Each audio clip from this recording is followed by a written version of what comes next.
जब भाषा होती है तब हमें अंदाज नहीं होता है कि उसकी ताकत क्या होती है, लेकिन जब भाषा लुप्त हो जाती है और सदियों के बाद किसी के हाथ वो चीजें चढ़ जाती हैं तो हर सबकी चिंता होती है कि आखिर इसमें है क्या, ये लिपि कौन सी है, भाषा कौन सी है, सामग्री क्या है, विषय क्या है। आज कहीं पत्थरों पर कुछ लिखा हुआ मिलता है तो सालों तक पुरातत्व विभाग उस खोज में लिखा रहता है कि लिखा क्या गया है, और तब जाकर के भाषा लुप्त होने के बाद कितना बड़ा संकट पैदा होता है उसका हमें अंदाज आता है। कभी कभार हम ये तो चर्चा कर लेते भाई दुनिया में डायनासोर नहीं रहा तो बड़ी बड़ी मूवी बनती है कि डायनासोर कैसा था, डायनासोर क्या करता था, जीव शास्त्र वाले देखते हैं कि कैसा था। कुछ आर्टिफिशियल डायनासोर बना करके रखा जाता है ताकि नई पीढ़ी को पता चले कि ऐसा डायनासोर हुआ करता था। यानी पहले क्या था इसको जानने पहचानने के लिए आज हमें इस प्रकार के मार्गों का उपयोग करना पड़ता है।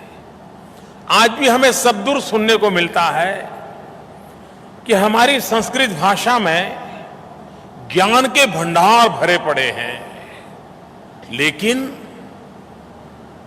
संस्कृत भाषा को जानने वाले लोगों की कमी के कारण उन ज्ञान के भंडारों का लाभ हम नहीं ले पा रहे हैं। कारण क्या? हमें पता तक नहीं चला कि हम अपनी इस महान विरासत से धीरे धीरे कैसे अलग होते गए। हम और चीजों में ऐसे लिप्त हो गए कि हमारा अपना लुप्त हो गया। और इसलिए हर पीढ़ी का यह दायित्व बनता है कि उसके पास जो विरासत है उस विरासत को सुरक्षित रखा जाए, हो सके तो संजोया जाए और आने वाली पीढ़ियों में उसको संक्रमित किया जाए। हमारे पूर्वजों ने वेद पाठ में एक परंपरा पैदा की थी कि वेदों के ज्ञान को पीढ़ी दर पीढ़ी ले जाने के लिए वेद पाठी हुआ करते थे, और लिखने पढ़ने की जब सुविधा नहीं थी, कागज की खोज नहीं हुई थी, तो उस ज्ञान को स्मृति के द्वारा दूसरी पीढ़ी में संक्रमित किया जाता था और पीढ़ियों तक ये परंपरा चलती रही थी। और इस इतिहास को देखते हुए ये हम सबका दायित्व है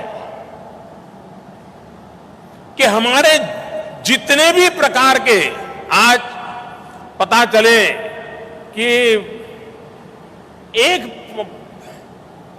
पंछी है उसकी जाति लुप्त होते होते 100-150 हो गई है, तो दुनिया भर की एजेंसियां उस जाति को बचाने के लिए अरबों खरबों रुपया खर्च कर देती है।